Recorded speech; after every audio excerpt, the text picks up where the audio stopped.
Hello and hola amigos, bienvenido to the Longevity and Lifestyle podcast, where I invite pioneers and thought leaders in all things longevity and lifestyle to give us the strategies, tools, and practices to live better and help us reach our highest potential. Today's guest is Mario Chamorro, an international ambassador for happiness who has spread smiles across 3 continents and swapped stories with politicians, former guerrilla combatants, and countless community leaders. Mario was part of a group of happiness activists that created the International Day of Happiness at the United Nations, which falls on March 20th each year. Mario is currently working on making mental health journeys easier through his new startup. Before July 2021, Mario was the head of Coursera Latin America, where he grew Coursera by 16 million users and developed an enterprise business with more than 250 organizations using Coursera for enterprise from the region. In the past, Mario served as VP of marketing for Samoa's Messenger, where he secured 10 million downloads within 30 days of launching the app. It became the fastest growing messaging app in internet history. Mario grew up next to an active volcano in Pasto, Colombia. In 2004, he left his country, moved to Boston, and learned English while waiting tables, parking cars, and teaching salsa lessons. A few years of hard work and good faith resulted in a master's degree from Columbia University's School of International and Public Affairs. He has held several positions on Wall Street, worked as a consultant in Boston, and organized anti-corruption programs for the Colombian government. Mario's work has touched millions of lives in the private and public sectors. Mario has presented at TEDx events internationally, given a talk at Google headquarters, spoken before a UN panel on happiness, built workshops for socially conscious corporations, coordinated major grassroots activations in the streets of cities worldwide, and mobilized student groups and universities around the globe. His work has been featured in the press, including Fast Company, Forbes, and Harvard Business Reviews, among others. As of today, Mario's initiatives have touched the lives of 45 plus million people in 33 countries.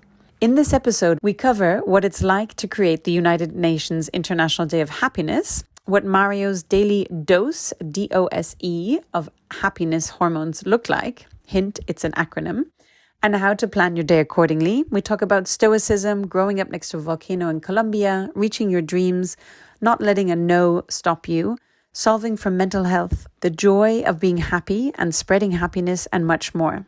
Before we begin, please hit subscribe to the podcast to get your weekly dose of longevity and lifestyle inspiration. I would also love to hear from you, so please leave a comment and let me know what you think in iTunes or Apple Podcasts, or you can also reach out to us on Instagram at longevity and lifestyle. That's at longevity, LONGEVITY and AND, lifestyle, LIFESTYLE. Please enjoy.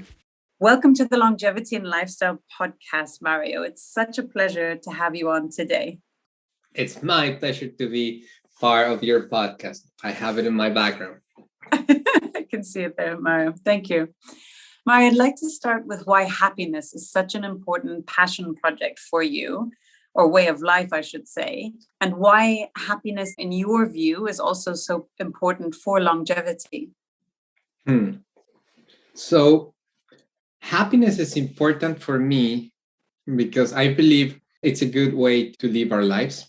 When you prioritize happiness, you develop habits on your day-to-day that lead you to be in a more happier mood. But I would say kind of like, I'll take a step back. And I would say, like, for me, happiness is mostly tranquility.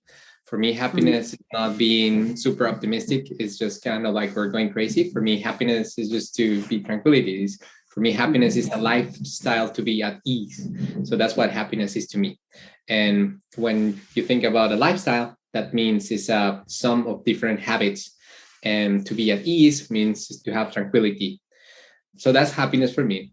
And to build this lifestyle on a day-to-day basis is one of my priorities. Because by doing that, it's how I find meaning in my life. And that's why happiness is important to me. The second part of your question is longevity, is because by building a lifestyle where you prioritize happiness, that makes you do things such as build habits around taking care of your health, taking care of your relationships, and doing work that matters to you.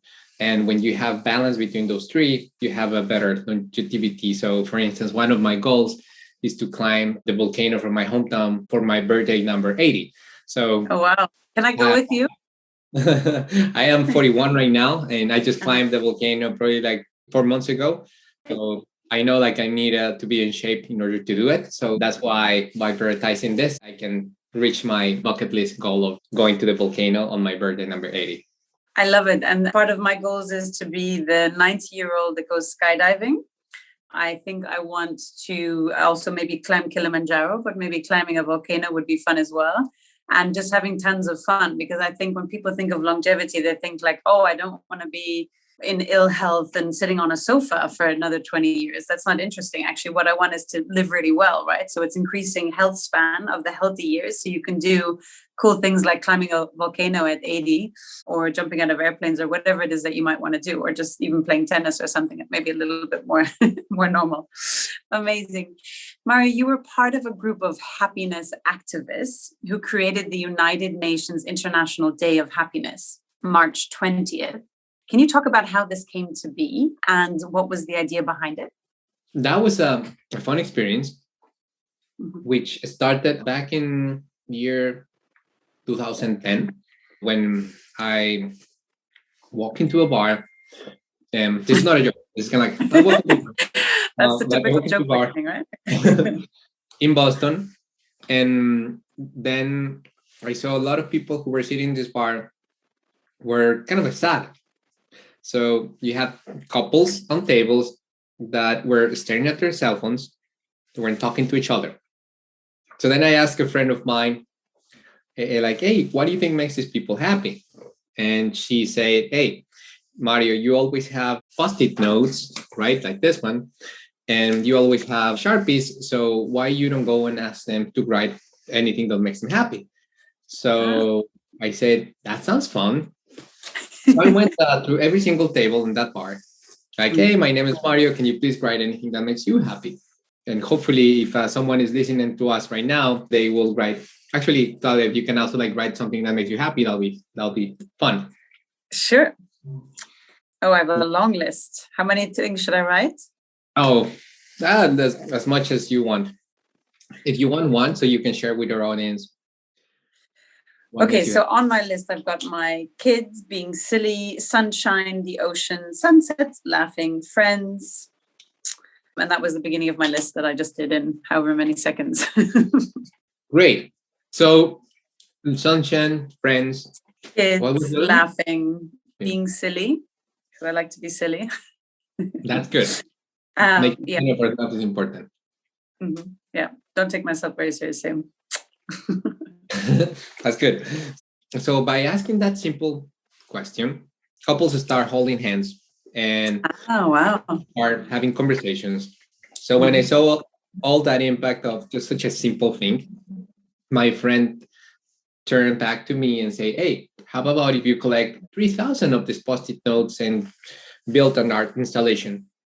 So I said, that's a really fun project. So the following day, I went to the Boston Commons. Boston Common is kind of like the main park in Boston. And I started asking strangers to do the same exercise of what makes you happy and then to take a picture of you. So I collected 3,000 Post-it notes in 2 weeks. So I had my first art installation. And I'm not an artist, to be fair and to be transparent. But during that installation, like people start interacting with that installation. So it was really powerful to see people just writing their message of happiness. So I built a website and I started doing that exercise almost on a weekly basis. Long story short, in a year and a half, that project went to 30 different countries. So we had people asking people on the street on things such as in Tahrir Square or in the Arab Spring in Egypt. A woman was doing that project, asking people what makes them happy, or a 7-year-old girl in Saudi Arabia, or an artist in Kenya. So that was really powerful. So in one of these exercises, I was asking people in the streets of Cambridge, Massachusetts, not the UK, but Massachusetts. And I met this guy who his name was Nima, and he was the advisor for the King of Bhutan. So he asked me, like, what are you doing this? And I said, like, I believe in happiness.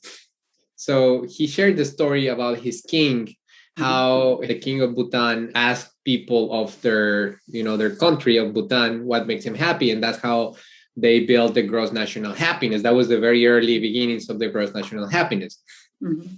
For those who doesn't know what is the gross national happiness is, so every single country measures success based on gross domestic product, GDP, which is the amount of services and product that a country produces during 12 months, within 1 year.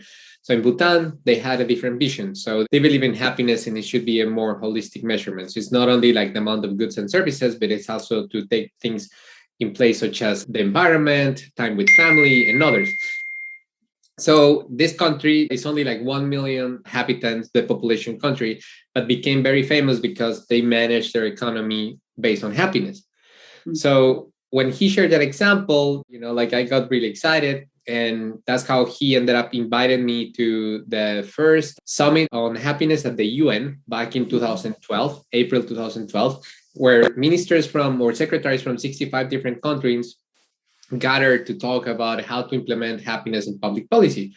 So my friend Nima, he said, "Hey, Mario, it will be good if you share your project with this group of, like policymakers."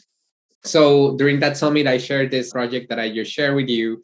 And at the end of the summit, one of the ideas about what to do together as a group of, like optimists and happiness activists was to create a day of happiness. So that's how I ended up getting involved with other individuals on the creation of the International Day of Happiness. So I remember partnering with Jamie Elian, who was probably the main spokesperson, and also with the ambassador for Iraq, Hamid al-Bayati.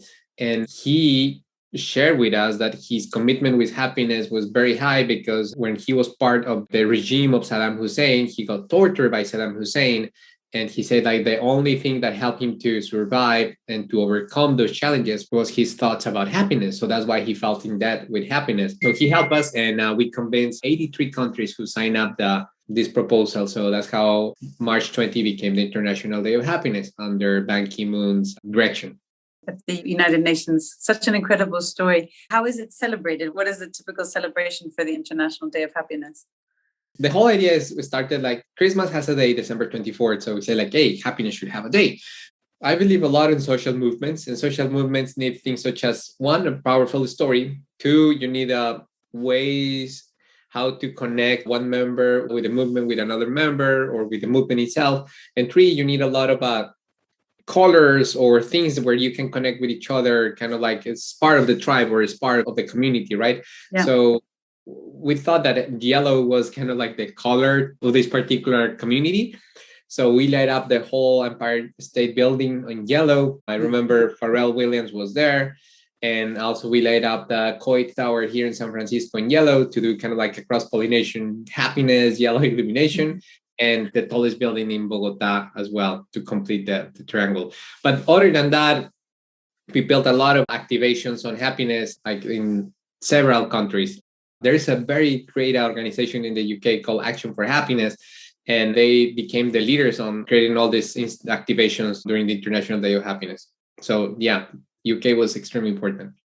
I love it. So Mari, can you tell us a bit about the scientific and the biochemical effect of happiness, smiling? We know about serotonin, but can you just dig in a little bit deeper why physiologically also happiness is so important?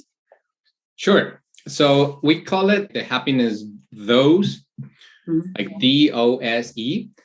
D comes from dopamine. O comes from oxytocin. S comes from serotonin, and E comes from endorphins. So those are like the four main chemics that are part of our brain that gave us this feeling of joy or happiness. So dopamine, it's interesting, but can be activated a lot with things such as a text message. That's why kind of like our cell phones have to be developed to, like to release dopamine in the brains, which is really bad. But it's also like the sense that we have when we finish a task. So that's why, for instance, every morning on my morning rituals, I write, like the 3 important things that I want to do during the day. So for instance, today swimming was one of them. So when I completed swimming, I felt good. So that's dopamine. Oxytocin is more external because it can be activated, for instance, when you hug someone. So when you hug your kids or your partner or your friends, like try to give a meaningful and very present hug. I know your guys are European, probably you don't do that as well as we do in Latin America, but hugs are very important. I'm a good hugger, although I'm from different places, so I don't really know where I'm from. So maybe Great. It's true. But like that's as simple as that. So release that. Mhm. And S come from serotonin. I think that also is related to more the exterior. So it's the feeling. For instance, let's say your daughter just graduated from kindergarten and you felt so proud about her, right? So it's not Mhm. related with you directly. You didn't finish kindergarten, Mhm. but it's Mhm. someone else who achieved something and you feel this sense of like, good. You feel Pride, good. happiness. Yeah. Right. So also like things such as, thoughts of gratitude are super important. And again, it's not only about us, but it's also like about people either that we know them or we don't, right? But it's something that we can think. So if you kind of like, like close your eyes and like think about like things that you feel grateful for, or kind of like that side, think of how do you feel proud about others? That's how you Mhm. can activate it. And the last one is endorphins, which come from running, walking, working out. So those four are some of the key chemics that are in our brains that help us to activate, happiness, and Mhm.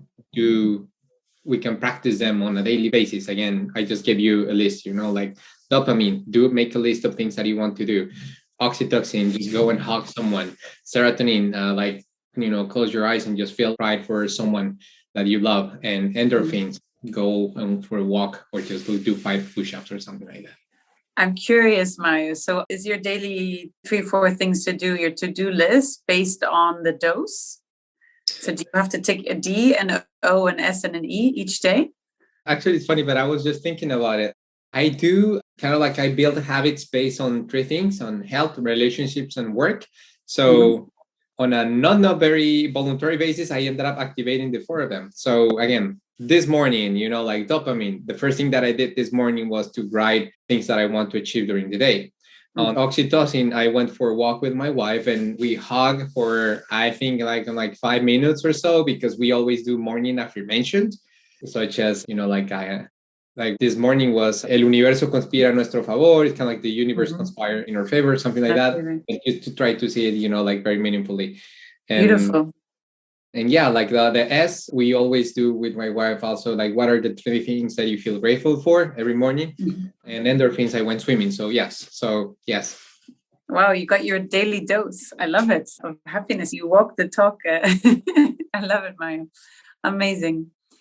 I hear that you, obviously, we know that you love to spread happiness, but that it also sometimes involves wearing costumes. Can you talk about a fun story I hear you have on wearing a costume at an important work event? Yeah. So and in fact, I have a kind of like a ninja turtle next to me. See, his name is Rico. I used to But love the ninjas. is my friend. So I do love costumes. I believe in a world where whimsy and imagination are the norm, or I dream with a world where whimsy and imagination are the norm. So costumes is a funny manifestation of that. When the pandemic started, the company that I used to work with, Coursera, which is an online education startup, we, as many companies, we went to work online, right? So we all started working remote from our homes, and kind of like it's hard to maintain the culture from a place that now that is remote work, right?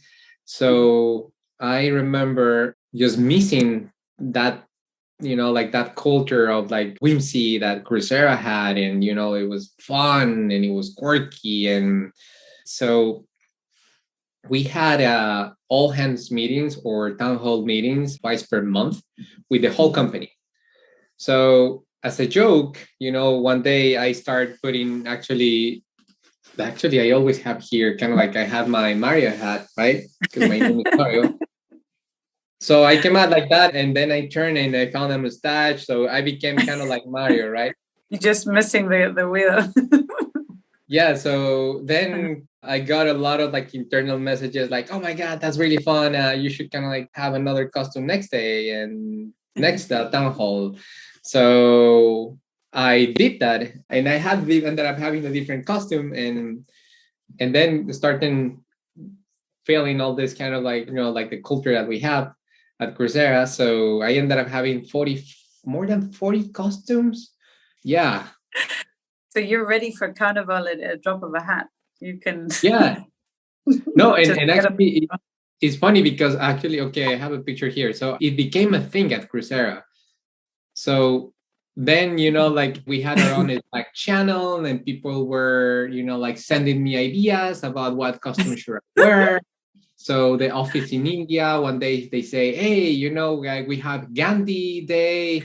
It will be very meaningful if you dress up like Gandhi. So I shaved my head and I became Gandhi.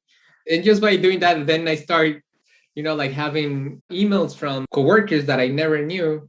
They say like, hey, the favorite part for town halls is your costumes because I ended up speaking for 5 minutes to 1,000 people, right, in a different costumes. Wow. Very serious comments or very serious questions, but people used to come with their kids just to watch kind of like what Mario was gonna dress up like that day. So that became like kind of like a family tradition. So my wife helped me to, like to do the makeup, and my mom was always like, what's gonna be the costume for next week? So it became a thing. And I think like that helped us to navigate the pandemic in a more whimsical way. How amazing, Mary, to be such a spreader of joy. I mean, just think of the ripple effect that you had 1,000 people on the call, but then their families were involved. They were bringing their kids. I mean, you became like the highlight from the company town hall to check out which outfit you would do. So, I mean, really, hats off to you, Carnival, hats off to you for spreading so much happiness and joy and just making light of it, I think, as well. And I think the more people who wouldn't take themselves, let's say, so seriously and be out to have a bit more fun, I think we would all be laughing a lot much more of the time as well. So I love your attitude. Mario, when did all this joy, I should say, start? Were you the happiest baby in Colombia? Maybe you can talk a little bit about your childhood and growing up beside a volcano in Colombia and your journey to where you are now. And if there were any particular learnings or insights that most impacted you along the way. One of my mentors, sorry for what I'm going to say, I'm going to curse, but he used to say that even pretty flowers grow from shit, right? Mm-hmm. So I think like a lot of like difficult moments build this character that is me, right? But as you said, I come from like a small town in Colombia called Pasto, and my mom was always very kind of like work oriented. My dad was more, like the loving guy that used to walk on the street and everyone hug him and just love him. So I had like this weird combination of, like hustling, working really hard towards your goal with this, heart with legs that always, like walks around and just smiles. And I think that's as a result, it's me. So I developed this huge entrepreneurial drive thanks to my mom and her love to do good for the world. So she used to work with unprivileged kids, and I think she was very purpose woman still. And my dad was just mostly kind of like be silly and just make fun of yourself and just enjoy life. So I think that's part of me. I moved to Bogota when I was 16. I did my college there against all the different odds and funny things. I moved to the US in 2004 where I didn't speak English at all, didn't have any money and didn't know anyone. And I'm really good by making friends. So I ended up making friends and they persuaded me to apply to Columbia University. And then I ended up working on Wall Street until the financial crisis happened. Then I moved to Boston. And in that moment, it was 2009. And I started building one of the happiness projects that I just was mentioning earlier, because I thought, hey, especially after the economic crisis, I say like, hey, it's important to find purpose. I remember staring at the buildings in Wall Street saying, hey, how is possible that all these, like larger organizations are only related to either finance or consulting or oil or stuff like that? When would be the day where an organization that is devoted to do good for the world will be also financially important? So I had that thought back in 2008. And just 5 months before, Coursera were the company that I used to work, which again, the main mission of Coursera was to democratize education, which means to make education from places such as Stanford, Yale, Columbia University, and so on, to available to anyone, went public. So that was a really powerful moment. I said, like it took me probably like 12 years to get there, but it was a really good sign of like the world is changing and it's possible to, like to live well by doing good.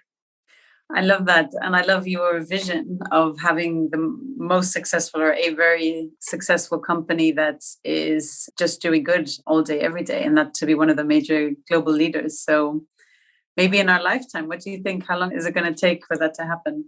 Now, with access of technology that we all have, I believe it's going to happen sooner. I mean, again, Coursera was a B Corp, which is this standard in the US of companies that have like really strong social standards and that went public. So, and that already happened. And as well as Coursera, there are many companies that are doing financially super well with a very social mission. So I believe access to technology is the game changer. Technology and the internet became the game changer to make these ideas of doing good, living well by doing good. Let's talk about habit building. You touched on it before, how you structure your day and certain habits for success and for happiness. Can you talk a bit about that? Sure. I think I have like some good example here. So, okay, I build my weeks every week based on three things. Again, at the beginning, I mentioned that it's for me, happiness is a lifestyle to be at ease. A lifestyle means a bunch of habits. So the habits that I build on a weekly basis are three. One are habits around health, which means mind, body, and food. The second one is relationships, which means the first one is relationship with myself, the second one with my partner, and the third one with friends and family, and the last one with work. First one is our 9 to 5, which is our main job. The second one is our side projects, and the last one is to learn.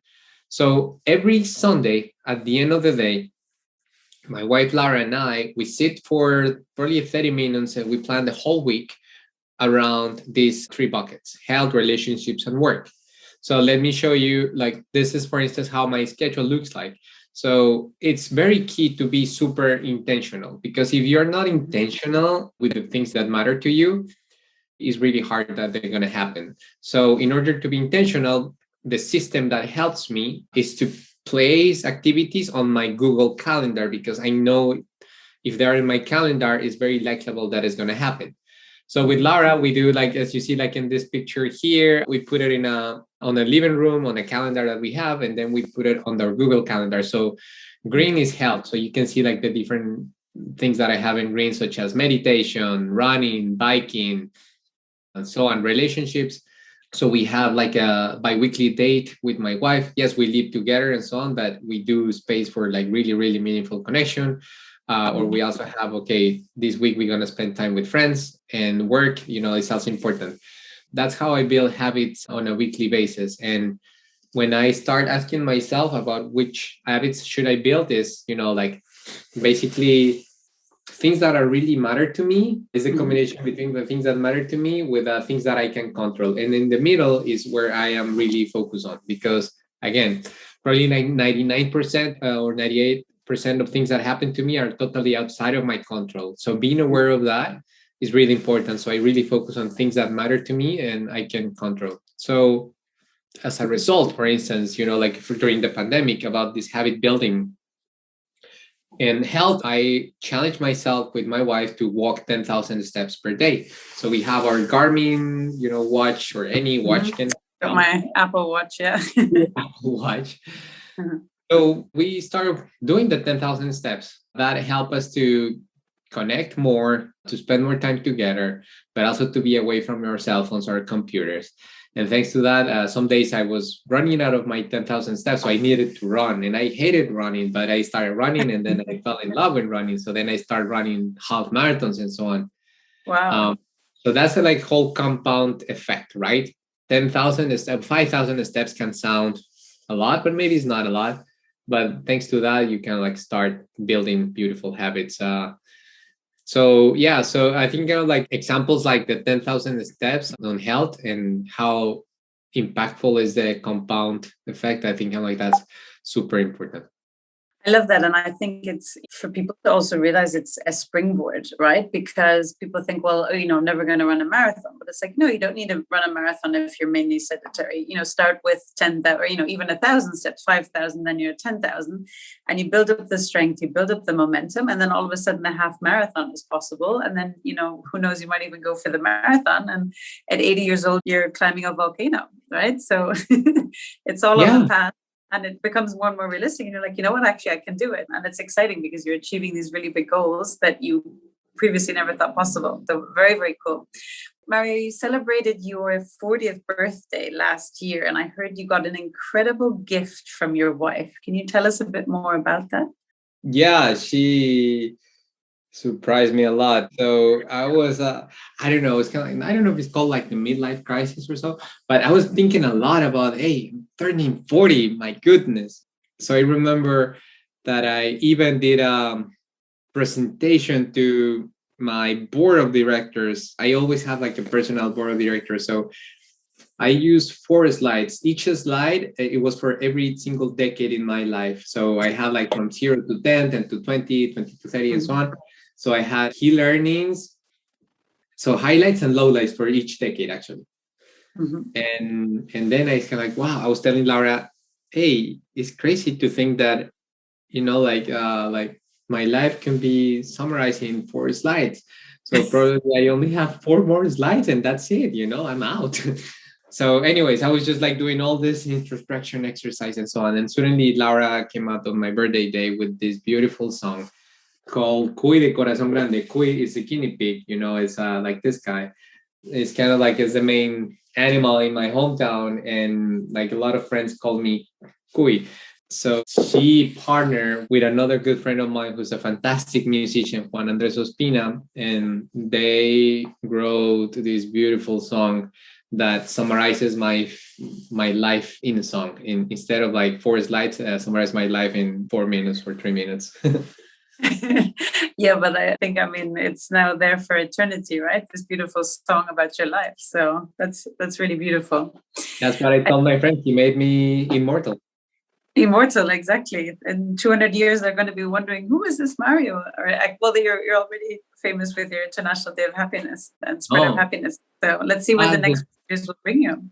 No, but the sounds of the song are amazing because they're really typical from my hometown. So I cry a lot when I hear that song. I probably cried like 25 times. And actually my 41st birthday was only like 2-3 weeks ago. And I went to spend time with my family. So we play that song and we blast that song and we dance that song with my parents and my in-laws like many times. So that was really fun. Oh, you made it back down to Colombia. Yeah, it was my bucket list to get to put together my in-laws and my parents after the pandemic. And that was very powerful, very special. And have your special song playing as well. How beautiful. How really nice. I'd love to jump into a few rapid fire questions, Mario. Sure. Thinking of the word successful, who is the first person who comes to mind and why?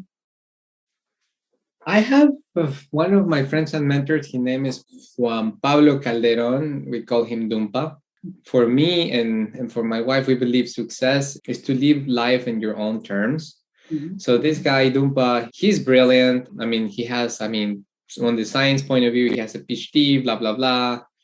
But then he also found out how to, very early to discover like cryptocurrencies. And he has been doing great on that field. But most importantly, he lives life in a very simple way in the middle of nature in Colombia. And his daily or weekly projects are things such as, I'm going to harvest like 1,000 trees. So that's what he did. Like with his own hands, he planted 1,000 trees with an indigenous community. So those are kind of like his kinds of projects. And he writes every day poetry and so on. And he has a beautiful heart. So it's this beautiful combination between heart, brain, and being very present. So that's to live your life in your own terms. I love the combination of the cryptocurrency. So in essence, because of, I guess, financial markets are, fiat and crypto, right? But then the contrast with the pure nature and poetry. It's so interesting, but yet makes total sense, I think, as well. And then just him finding his peace and harmony as well. So I like your definition of success. And I completely agree with you. The ability to say no to the things you want to say no to and have time for the things that really matter to you. So thank you for sharing that. Mario, do you have any particular morning routine to start your day as a success? I mean, you mentioned some of the things you do with your wife. Are there any other particulars that you do every day? Oh, for me, mornings are the most important part of my day, the one that I love the most because it's kind of like Mario time. And I'm truly convinced that if I'm able to do those 2-3 hours of morning routines, I will be way more effective at work, at everything that I have to do. So I woke up at 6:30, or I try to wake up at 6:30. So I meditate for 30-40 minutes. Actually, I just came out of Vipassana, like this 10-day silent retreat. It gives you this really powerful technique. And let's jump into that in a minute. I'd love to hear more, but keep going. Yeah. So meditation is the first thing that we do. Then we go for a little walk with Laura. We live next to a mountain, so we go there for another 20 minutes. During our walk to the mountain, we don't talk about work. We just talk about things that we feel grateful for. We do 1 daily affirmation, 1 to 3 daily affirmations.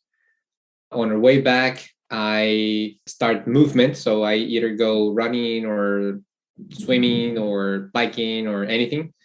And then I just prepare an amazing breakfast and I have my beautiful coffee. So I do brief coffee, which takes me like 12 minutes, but I love it. So yeah, those are my morning like Colombian coffee, I'm sure, right? What's your favorite coffee? It could be like Colombia or Guatemala or Ethiopia. I like the very fruity coffee. The funny story is the coffee that we consume in Colombia is a crappy coffee. The coffee that we send outside of Colombia is a good coffee. So sadly, in many countries, it's like this. Yeah. Yes, exactly. Because they pay a premium for it, unfortunately, right? I'd love to jump into the retreat you just did, the meditation, the silent retreat. Can you talk a little bit more about that? It was a 10-day silent retreat. Silent retreat means no talking at all. I mean, no cell phone, no reading, no writing, none of that. It's kind of like it's a very powerful detox because we are hyper connected right now, right? And it's basically to learn a technique called Vipassana, which doesn't have to do anything with religion. It's mostly a technique, but it's very powerful. And it's donation based. So the whole business model is really beautiful. At the end, you just pay what you feel that you want to contribute so someone else can do the retreat after you. In a nutshell, it was kind of like an Ironman, but for meditation. It's intense. It's not, I mean, if you go there, don't think that you're going to spa or relax. No, it's intense. So how do you prepare for it? What information do they actually give you to prepare for it? I mean, I've never done something like that. I know a few people who have. I'd love to just dig into your experience a little bit, sort of your expectations before you went, and then how that journey during the 10 days was, and then what were your biggest ahas and learnings from those 10 days? So I was told to prepare. I didn't did any preparation, to be fair. I was told like, hey, if you're going to meditate for 11 hours per day, you should start meditating at least for like 30 minutes. And I didn't. So again, like the physical part was intense because again, you're sitting meditating for such a long period of time, which I'm not used to. I think nobody's used to, unless you are yogi or a big meditator. Mm-hmm. But I think it's available to anyone. You don't need to have like any level of expertise. You don't need to be, like a particular age or gender. No, it's pretty open to everyone. What did I learn? So again, like this meditation technique is really powerful. So when I left, I was like, oh, I feel like, good, but, I don't know. But days or weeks later, actually, now that I was visiting my parents, at the end of my visit, my mom came to me and said like, hey, you were really tolerant this time and you were really patient this time. Thank you so much for being tolerant and very present and loving. And that was kind of like, okay, that was the result of Vipassana, right? Kind of like things that used to, like make you react really strongly before. Now it's a bit different. So I think that was a beautiful gift. That's amazing. Yeah. And did you say you didn't have any meditation practice before jumping into 10 days Vipassana? Well, I mean, I have kind of like, like the regular headspace that you go once in a while, or, or a timer, or kind of like 5 minutes, 10 minutes, but not a very disciplined practice of, like 1 hour per day or something. Then that's really huge. And is this something you think you would continue? I mean, just to keep the benefits, are you kind of addicted to it now? Not addicted, but it grounds me a lot. So if I sit for an hour to meditate or for 30 minutes, my day is different. I feel it. And it's a technique that is based on listening what you feel instead of what you think. It's not kind of like guided meditation. It's just like you and your feelings, and just learn to feel, because we as humans, we were trained to think from our brain. So we rationalize every single thing, right? From like, oh, that's green, that's blue, or 1 + 1 is equals 2. But no, we haven't been trained on feeling. So when you're like, oh, this is a feeling, okay, and it's not good, it's not bad. It's just a feeling. Exactly. And not judging it as well. And it's an area I find really interesting. I've been studying a lot as well. I've done different types of meditation, also TM meditation, also like, sitting for an hour. I've never done 11 hours straight, but I think sitting for an hour, it's sort of after the 35, 40 minutes when, the magic happens, right? That's when you get into this kind of attuned state. And it's so powerful, as you said yourself, what your mother commented, the sense of being more intuitive, the presence. Dr. Mark Atkinson has a great expression that you're not in the cave, the prefrontal cortex, you're actually in the ocean. And so the body is just so wise that there's so much knowing there. So yeah, it's an area I find really fascinating. And I'm also on my journey to discovering more and more. So thank you for sharing that. Mario, is there an unusual habit or absurd thing that you love? Nature. Going to the mountain is so powerful. Like when I was, 12 years old, I remember this story that my mom shares, that I went to my mom and said like, hey mom, stop paying my high school because I lost everything. I should not go back to school. And then my mom said, how about if you go to your mountain with your dogs, and when you come back, we'll make a decision. I said like, yeah, let's do it. So I went to the mountain, and that was kind of like, since I've been 12 years old, like I go to the mountain, it grounds me and it teaches me, and then I come back with a different mood. So at least I really try to go to the mountain, like 3 times per week at least. And when I have like this, when I'm feeling lost, or like overreacting or so on, I just go to the mountain. So yes, going to the mountain or going to nature is a habit that grounds me, and I love. It's a big thing. Yeah, exactly. And to ground, and also the movement, right? So you're releasing hormones and things as well. So on many fronts. Mario, how has a failure or an apparent failure set you up for later success? And do you have a favorite failure of yours? Many. A story, it was December 24, 2004. I was parking cars in Boston, and a lot of friends were trying to persuade me to apply to a master's program at Columbia University. And I thought, my self-belief was like, hey, you know what? This is for rich people. This is for smart people. That's not for me. So I keep parking cars. And when I was parking cars that day, December 24th, the car came to the restaurants that I was parking cars at during the ballet. And they had a sticker on the back that said Columbia University. So I always tend to share my dreams with a stranger. So I told the driver, hey, my dream is to study in that university. So he looked at me and said, my daughters go to Columbia University. I don't think you can make it. So in that particular moment, I said, what? I think I can do it. So that day I built the confidence to really put serious on learning English and to apply to the school and so on. So I applied, and a few months later, I got accepted. So I found the same guy probably like 4 months later or 5 months later in the same restaurant, because I was keep parking cars there. And when I saw him, I thanked him because I told him, if you weren't told me that I wasn't able to get into this university, I wouldn't build the confidence to do it. So thank you so much. So that's a good story that I remember about like the power of no and how a failure can, like basically give you lots of leverage. But I could easily, have taken then such as, he's right, that's not for me.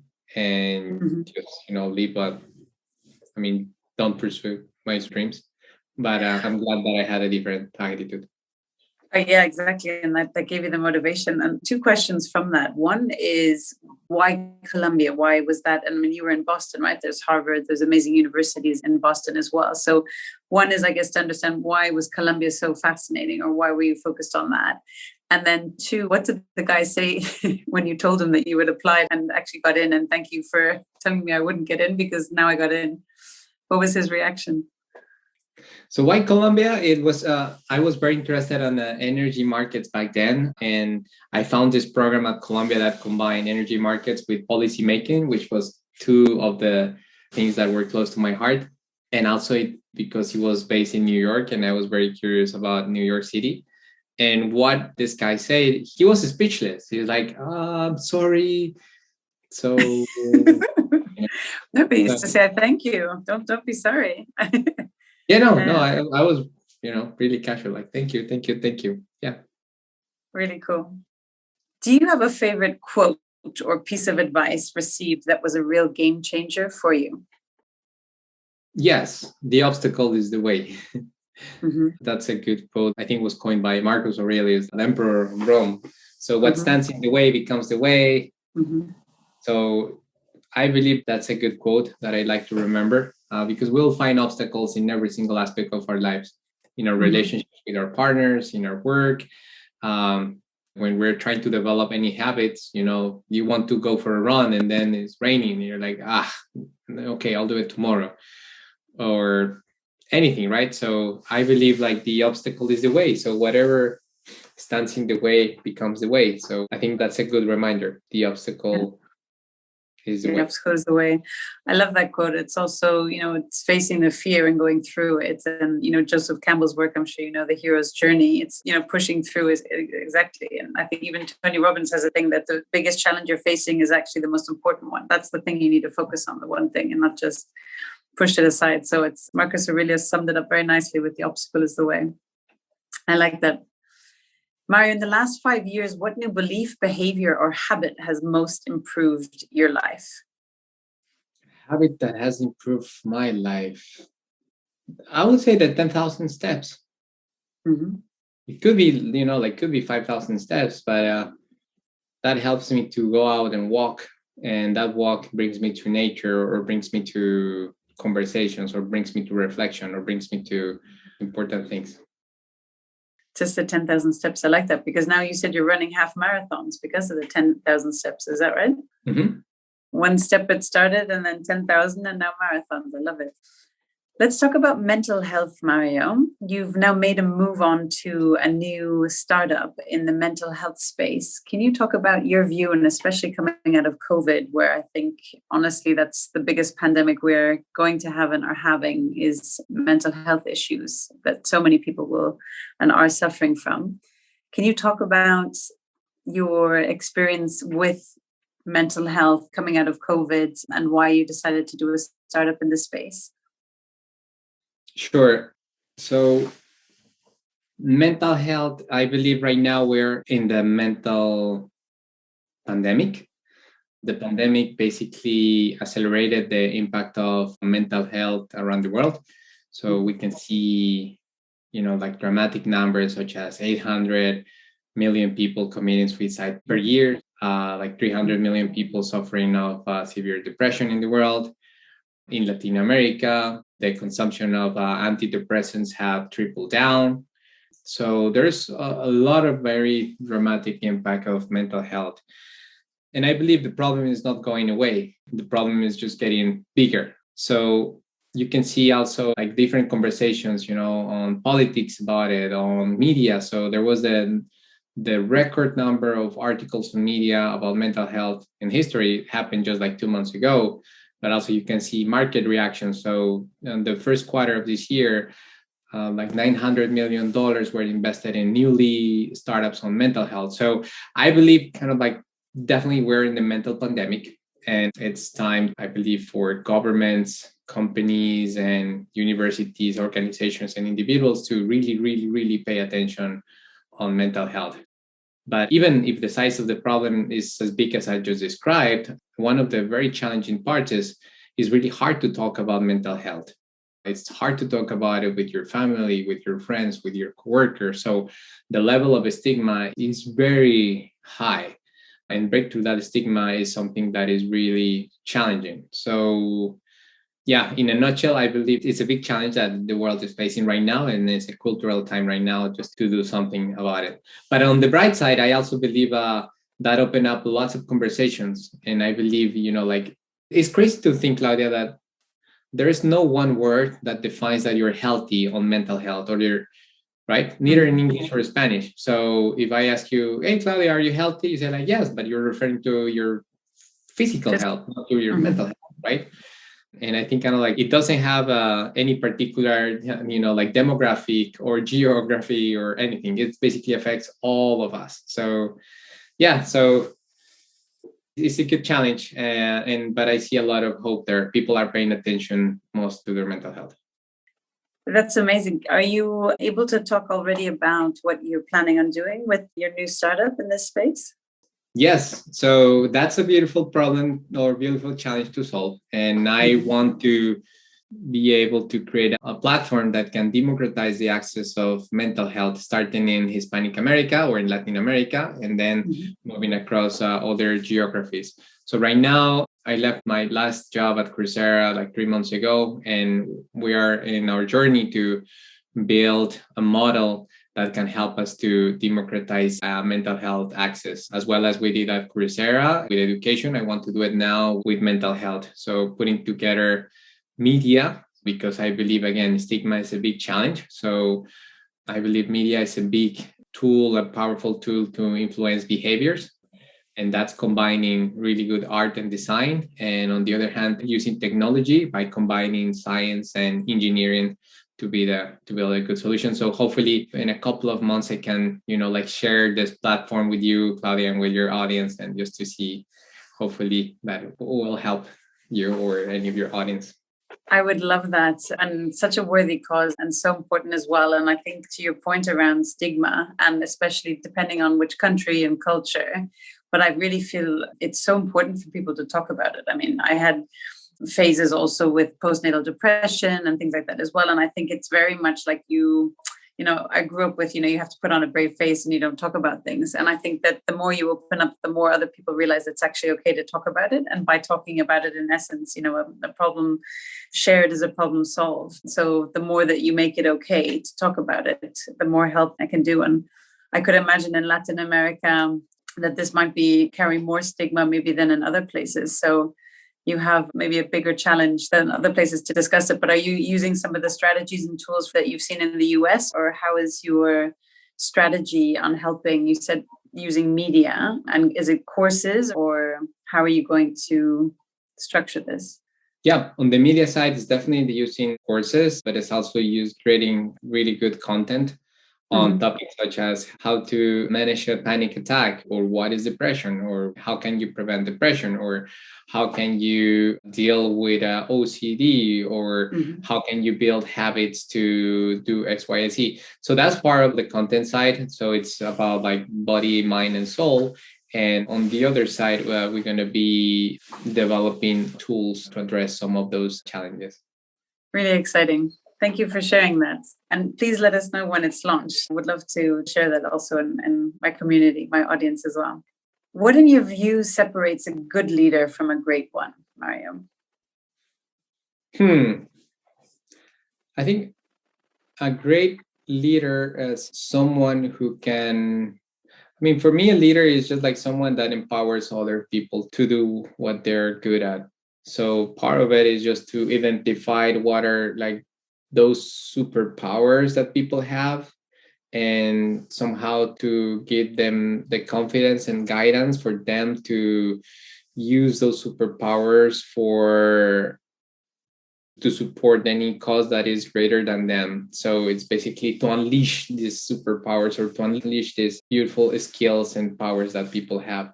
So I think that that's a leader, someone who empowers others to achieve like a better version of themselves. I agree. Before we finish up, a few rapid fire questions. What has been your most exciting purchase in the last 6 to 12 months? I love specifics, brands, where you bought it. 6 to 12 months. Okay, I'm like kind of like turning now.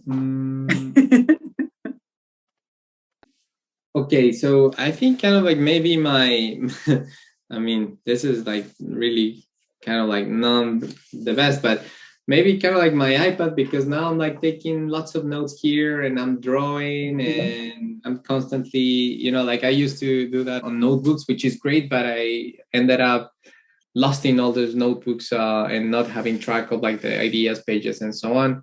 So I've been using this app called Notability, and it's amazing just kind of like to do drawings, to grab ideas, to take notes. I think Notability probably, instead of like the iPad, Notability has been the best purchase that I have done over the past 6 months. Thank you, because I haven't tried that yet, which I must do. So I'm going to try that, Barry. Thank you for sharing. Do you have any particular books, documentaries, or movies that you feel people must watch?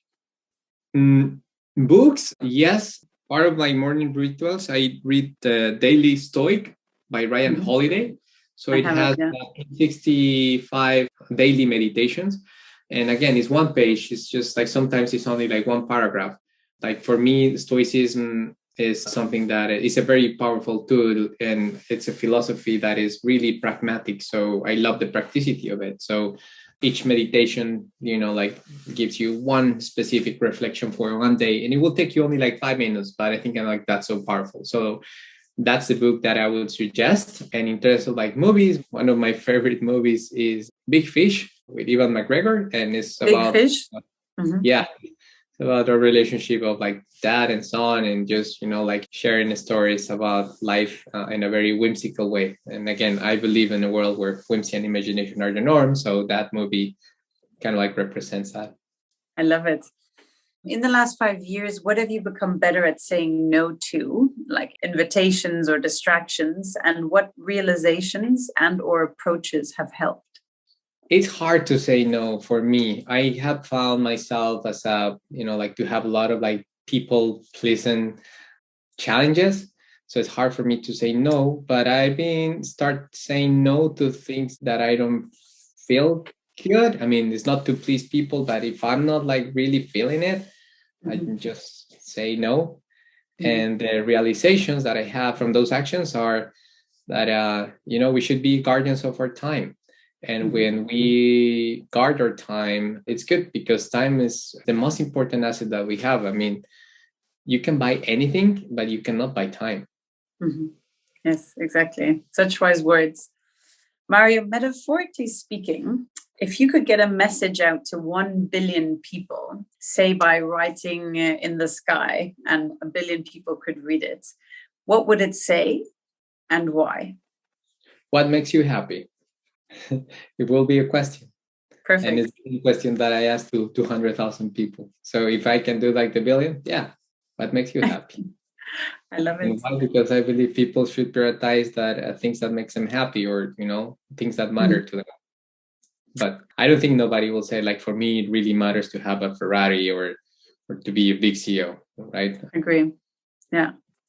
Happiness. And that's so much more valuable if you can carry that within you every day. And what a game changer and life changer that is. Mario, what advice would you give a smart, driven high school student about to enter their next phase of life, be it college or work? What advice would you also recommend they should ignore? Advice I should give is probably like read about Stoicism.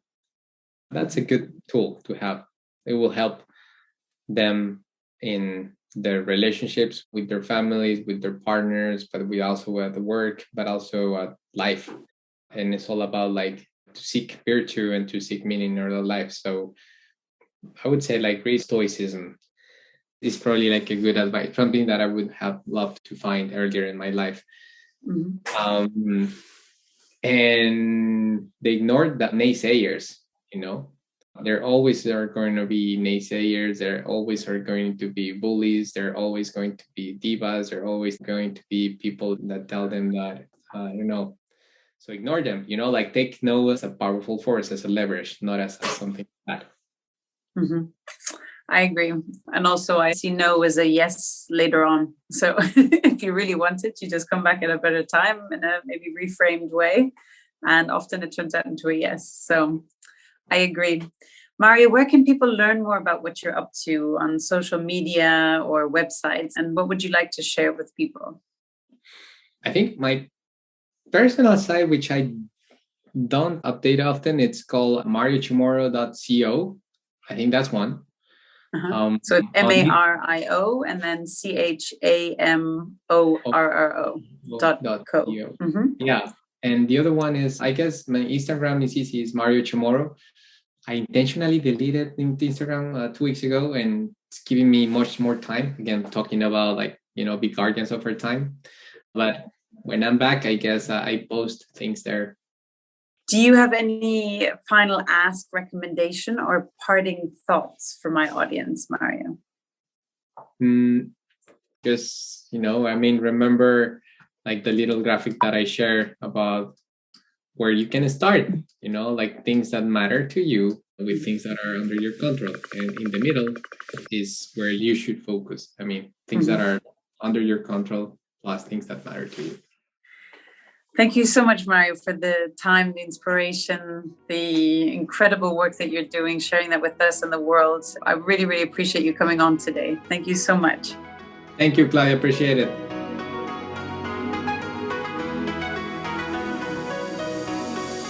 Hey everyone, it's Claudia here. Before you take off, I hope you enjoyed the episode and learned as much as I did. If so, please hit subscribe so you don't miss out on our next episodes. I would also love to hear what you thought, be it your favorite part, quote, or other feedback from the episode, so please leave a written review on Apple Podcasts or on social media.